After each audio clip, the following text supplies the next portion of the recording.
Hello everyone, good evening. Welcome back to my channel daily ব্লগে inner জানে আবারও একটা নতুন ব্লগে তোমাদের সবাইকে অনেক অনেক ভালোবাসা ও স্বাগত জানাচ্ছি। তোমরা সবাই কেমন আছো? আশা করছি সবাই খুব ভালো আছো, সুস্থ আছো। আমিও ভীষণই ভালো আছি, তবে গলাটা ভেঙে গেছে, একটু ঠান্ডা লেগেছে। আর ইদানিং তো দুদিন ভালো থাকছে, দুদিন পর পরই গলাটা এরকম প্রবলেম হচ্ছে, হয়তো ওয়েদারের জন্য। আর তাছাড়াও মামার পিছনে অনেক সময় চিৎকার করতে হয়, সেই কারণে একটু গলার উপর এফেক্ট পড়ে। যাই হোক, এছাড়া সব দিকেই ভালো আছি, সুস্থ আছি, আমার পরিবারও সুস্থ আছে। তো এখন বাজে সন্ধ্যে 6টা, আর আজকে ব্লগটা আমি এখন থেকে স্টার্ট করছি। আশা করছি আজকে ব্লগটা তোমাদের ভালো লাগবে। আর ব্লগটা ভালো লাগলে অবশ্যই একটা লাইক করে দিও, আর নতুন বন্ধু তোমরা প্লিজ আমার চ্যানেলটা সাবস্ক্রাইব করে দিও। তো সকাল থেকে কোনো ব্লগ স্টার্ট করা হয়নি, তো সন্ধ্যাবেলা আজকে স্পেশাল একটা মেনু করব, সেই কারণে ভাবলাম যে এখন থেকেই তোমাদের সাথে ব্লগটা শেয়ার করা যাক। তো এখন আমি এইমাত্র সন্ধ্যা দিয়ে উঠলাম, আর মাম্মা ওদিকে ঘরে টিভি দেখছে ওর পাপার সাথে। তো মাম্মাকে আগে আমি কিছু খাইয়ে নেব, তারপরে আমি রান্নাবান্নার দিকে যাব। তো চলো তোমরা সঙ্গে থাকো, মাম্মাকে আমি খাইয়ে নিই, তারপরে তোমাদের সাথে সমস্তটা কিছু শেয়ার করব।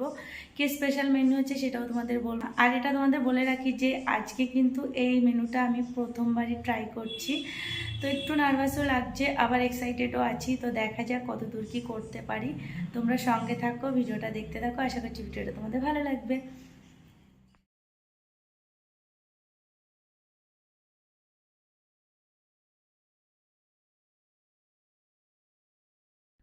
তো এখানে এই যে দুধটা গরম করে নিচ্ছি। আর বিরিয়ানিটা মাম্মাকে বেশি দেব না, কারণ যতই বাড়িতে বানাই না কেন তবুও তো সমস্ত মশলাগুলো এখানে অ্যাড করা হবে, তো সেই রিস্কই হয়ে যাবে। আর ছোট মানুষ, ওকে বিরিয়ানি অত দেওয়াটাও ঠিক না। তো দেখো এই যে ও মামার জন্য এখানে 4টে বিস্কুট নিয়ে নিচ্ছি, দুধ বিস্কুট খাইয়ে দেবো ওকে। আর এই যে ব্রিটানিয়া থিন বিস্কুটগুলো, এগুলো বাচ্চাদের জন্য ভীষণ ভালো। তো এই বিস্কুটগুলোই মাম্মাকে আমি খাওয়ানোর চেষ্টা করি। আর 2 দিন ধরে এমন ঠান্ডার মধ্যে এত গরম লাগছে কি বলবো, ঠান্ডার কোনো তো বালাই নেই। তো মাম্মা দেখো কিচ্ছু গায়ে দেয়নি, শুধু একটা পাতলা জামা পরে রয়েছে। তো মাম্মাকে সন্ধ্যাবেলা টিফিনে দুধ বিস্কুট খাইয়ে দিয়েছি, তো ওকে খাওয়ানো হয়ে গেছে আমার। আর এখন রান্নাঘরে চলে এসেছি, সমস্ত কিছু রেডি করব। অলরেডি 7টা বেজে গেছে, অনেকটাই দেরি হয়ে যাচ্ছে। আর আজকে আমি স্পেশাল যে মেনুটা করব সেটা হলো আজকে বিরিয়ানি বানাবো। প্রথমবার আমি আজকে বিরিয়ানি বানাবো, তো চিকেন বিরিয়ানি বানাবো। কোনো প্ল্যান ছিল না যে আজকেই বানাবো।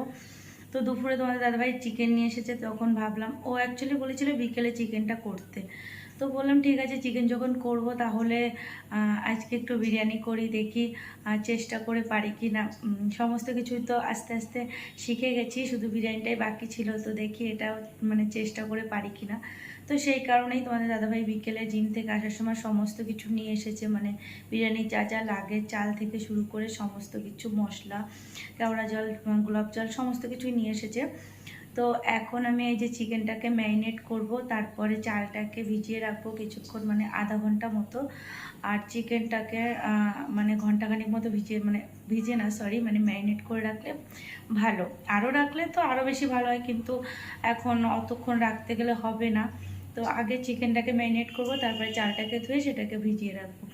তো চলো তোমাদের সমস্ত প্রসেসিংটা দেখাবো, তোমরা সঙ্গে থাকো, দেখতে থাকো। আমি যতটা পারি সেইভাবেই তোমাদের দেখাবো, আমি কিন্তু কখনো আগে করিনি। তো ভুল ত্রুটি হতেই পারে। তো তোমরা দেখতে থাকো কিভাবে আমি চিকেন বিরিয়ানিটা রেডি করি, তো সঙ্গে থাকো। তো ওদিকে মাম্মাকে খাওয়ানো কমপ্লিট, আর এখন চলে এসেছি দেখো মাংস ম্যারিনেট করার জন্য। আর মাম্মাকে খাওয়ানোর আগে মাংসটায় দই মাখিয়ে রেখে গেছিলাম, তো সেই কারণে মাংসটা অনেকটা সফটও হবে। আর এখন দেখো সমস্ত গুঁড়ো মশলাগুলো দিয়ে দিচ্ছি, এখানে কোনো বাটা মশলা আমি দেব না, অ্যাকচুয়ালি দেওয়ার প্রয়োজনও নেই, সমস্ত গুঁড়ো মশলাগুলো দিলেও হয়ে যাবে। শুধু আদা রসুন এটা একটু পেস্ট করে দিয়ে দিলেই হয়ে যাবে। আর সামান্য একটু পেঁয়াজ দিয়ে দেবো পেস্ট করে, কারণ বেরেস্তা করা করে সেই পেঁয়াজটাও দেওয়া হবে। তো এখানে এই যে যত রকমের গুঁড়ো মশলা হয়, যেমন গোলমরিচ গুঁড়ো, শুকনো লঙ্কার গুঁড়ো, কাশ্মীরি লঙ্কার গুঁড়ো, তারপরে জিরে গুঁড়ো, ধনে গুঁড়ো, সমস্ত কিছু, বিরিয়ানির মশলা, সেই সমস্ত কিছু এখানে দিয়ে দিয়েছি। আর এই যে কেওড়া জল আর গোলাপ জল, সেগুলো 1 চামচ করে দিয়ে দিলাম। তো তো সমস্ত কিছু দিয়ে এখন এখানে মানে এই আদা রসুনটাকে পেস্ট করে নিয়েছিলাম সেটাকেও দিয়ে দিলাম। এটাকে দিয়ে এখন আমি ভালো করে একটু সর্ষের তেল দেবো, সর্ষের তেল দিয়ে মানে দিয়ে ভালো করে ম্যারিনেট করে নেব। ম্যারিনেট করে কিছুক্ষণ রেখে দেবো, বেশিক্ষণ তো রাখতে পারছি না, যদি রাখতে পারতাম ভালো হতো, মানে আরও জুসি হতো মাংসটা। তো যাই হোক, যতটুকু সময় রাখতে পেরেছিলাম তাতে অনেকটাই মাংসটা সফট হয়ে গিয়েছিল। যাই হোক, এখন দেখো ম্যারিনেট কমপ্লিট হয়ে গেছে, আমি এটাকে ঢেকে রেখে বাদবাকি প্রসেসিংয়ে চলে যাব। তো সঙ্গে থাকো। তো ওদিকে দেখলে তোমরা যে চিকেনটাকে ম্যারিনেট করা হয়ে গেছে আমার, আর সমস্ত কিছু রেডি করে নিয়েছি, মানে যা যা আর প্রয়োজন, আলু কেটে নিয়েছি, পেঁয়াজ কেটে নিয়েছি, তারপরে ওদিকে চালটাকেও তো ভিজিয়ে দিয়েছি তোমাদের বললাম। তো চলো তোমাদের একবার দেখিয়ে নিই। তো এই দেখো এখানে এই যে পেঁয়াজ কেটে নিয়েছি, অনেকটা পরিমাণে কিন্তু পেঁয়াজ কেটে নিয়েছি, তার কারণ পেঁয়াজ এখানে মানে বেরেস্তা হবে, হাফ যাবে চিকেনে, হাফ যাবে মানে ওই বিরিয়ানির মধ্যে। আর এদিকে যে আলু কেটে নিয়েছি, 4 পিস বড় বড় করে আলু কেটে নিয়েছি। আর চলো এদিকে চালটাকেও ভিজে নিয়েছি ভালো করে ধুয়ে। দেখো এখানে চালটা ভিজিয়ে নিয়েছি। চালটা কিন্তু অনেকটাই এনেছে তোমার দাদাভাই, 1 কেজির মতো নিয়ে এসেছে, কিন্তু অতটা আমি করব না, কারণ দেখো প্রথমবার করছি, এতটা পরিমাণে করে যদি ঠিকঠাক না হয় জিনিসটা নষ্ট হবে, খেতেও পারবো না। তো সেই কারণে একটু অল্প করেই করছি, এরপরে যখন যদি পারি ঠিকঠাক করে তাহলে পরের বার আবার দেখা যাবে বেশি করে। তো আর এখানে দেখো এই যে চালটার মধ্যে দেওয়ার জন্য, মানে ভাতটা যখন রেডি করব, তো তখন এই যে এইগুলো সমস্ত এই যে এগুলো চালের মধ্যে দিয়ে দেবো, তার জন্য যে তেজপাতা, আর এটা হলো মিঠা আতর, আর এখানে এই যে কেওড়া জল, গোলাপ জল, তোমাদের তো তখন দেখালামই মাংসের মধ্যে যখন দিলাম ম্যারিনেট করার সময়। তো চলো ওগুলো সমস্ত কিছু এখন একটু রেস্টে থাকুক, তারপরে আমি ওদিকে ভাতটা মানে আধা ঘন্টা পরে ভাতটা বসিয়ে দেবো, তারপরে চিকেনটাও বসিয়ে দিতে হবে। তো চলো সঙ্গে থাকো, বেশিক্ষণ ম্যারিনেট করতে পারছি না কারণ অনেকটা লেট হয়ে যাবে, আর বেশিক্ষণ ম্যারিনেট করতে পারলে ভালো হতো। তো যাই হোক, কী করা যাবে, চলো সঙ্গে থাকো। তো দেখো এখানে এই যে কড়াইতে তেল বসিয়ে দিয়েছি, আর অনেকটা পরিমাণেই তেল নিয়েছি, কারণ সমস্ত রান্নাটাই এই তেলটার মধ্যে মানে তেলটা দিয়ে করা হবে। তো প্রথমে এই যে অনেকটা পেঁয়াজ ছিল, সেই কারণে অনেকটা তেলেরও প্রয়োজন। তো পেঁয়াজগুলো সমস্তটা দিয়ে এখন এখানে এই যে ভালো করে ভেজে বেরেস্তা করে নিচ্ছি। তো বেরেস্তা করে পেঁয়াজটাকে তুলে নেব, তারপরে এই তেলের মধ্যে আলু ভেজে নিয়ে মাংসটাকে বসিয়ে দেবো। তো দেখো কতটা তেল দিয়েছিলাম, আর দেখো কোনটুকুনি তেল হয়ে গেছে। তো পেঁয়াজগুলো আমার ভাজা কমপ্লিট হয়ে গেছে। তো এরকম ব্রাউন কালার যখন হয়ে আসবে তখনই তুলে নেবে, বেশি পুড়ে গেলে কিন্তু বেরেস্তাটা তিতো লাগবে। তো যাই হোক, এখন আমি সমস্তটা তুলে নিচ্ছি, তারপরে এখানে যে আলুগুলোকে ভালো করে ভেজে নেব।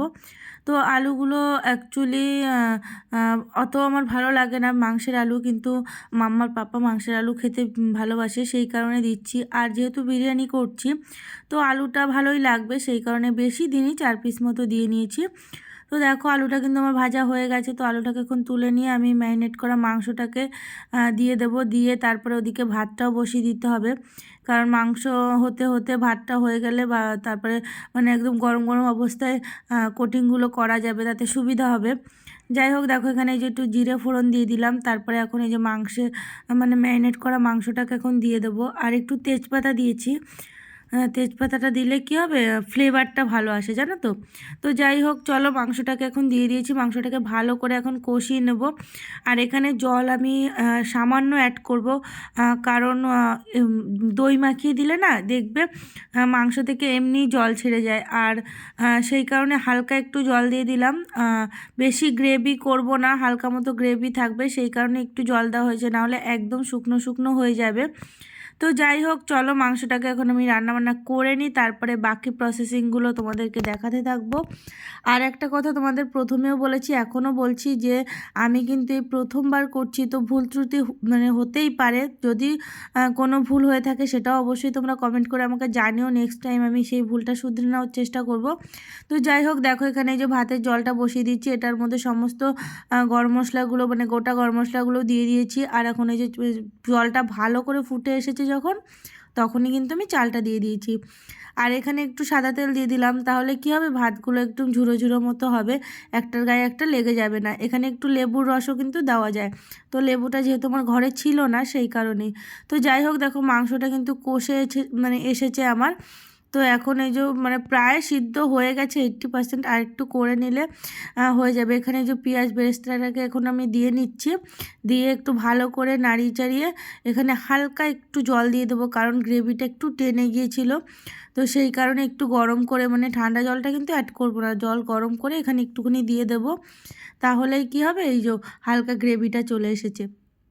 তো তারপরে আমি এখানে একটু গরম মশলা দিয়ে দিলাম, গরম মশলার গুঁড়ো দিয়ে ভালো করে নাড়িয়ে চাড়িয়ে মাংসটা কিন্তু আমার রেডি। মাংসটাকে এখন নামিয়ে নিয়ে আমি এখন বিরিয়ানির প্রসেসিংটা, মেইন প্রসেসিং যেটা, সেটাতে চলে আসব। তো ওই কড়াইটা যেহেতু ছোট ছিল, তো সেই কারণে এখানে যেটা বড় কড়াই নিয়ে নিয়েছি। আর হাঁড়ি আছে আমার বড়, কিন্তু সেই হাঁড়িটা অনেকটা বড়, এখানে আমি যেহেতু অল্প পরিমাণে করছি সেই কারণে অত বড় হাঁড়িতে নিয়ে লাভ নেই। তো এখানে আমার হয়ে যাবে যতটুকু আমি করছি। তো দেখো প্রথমে আমি কিন্তু একটু ঘি মাখিয়ে নিয়েছি কড়াইটার গায়ে, তো সাদা তেলও মাখানো যায়, যেটা খুশি তোমরা মাখিয়ে নিতে পারো। তারপরে একটু মাংস দিয়ে এখানে ভাতটা দিয়ে দিয়েছি, ওপরে বিরিয়ানির চালটা দিয়ে, তারপরে একটু পেঁয়াজ বেরেস্তা দিয়ে, আর তারপরে এখানে দেবো ওই যে গরম মশলা না সরি ঘি দেবো একটু, তারপরে বিরিয়ানি মশলা, মিঠা আতর, আর গোলাপ জল, কেওড়া জল, এই যা যা দিয়ে দিতে হয় সেগুলো দেবো। তো প্রত্যেকটা লেয়ারে এই সেম জিনিসগুলোই দেবো, তো তোমাদের বারবার করে বলছি না কি কি দিচ্ছি। তো তারপরে এই যে আবার একটা কোটিং করে দিলাম, তো সেরপরে আবারও মাংস দিয়ে দিচ্ছি। তো এইভাবে করে সমস্ত কোটিংগুলোকে করে নিয়েছি, করে নিয়ে এখানে তারপরে আমি একটা ঢাকনা দিয়ে চারিপাশটা সিল করে দিয়েছি।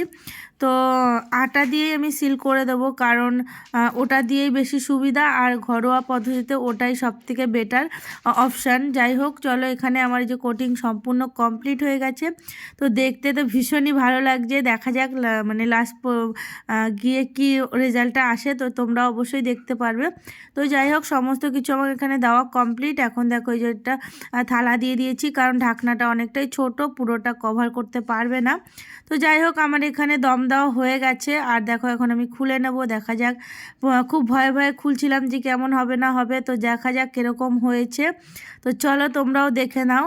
তো দেখো বিরিয়ানিটা কতটা ঝুরো ঝুরো হয়েছে, ভীষণ কিন্তু খেতে টেস্টি হয়েছিল।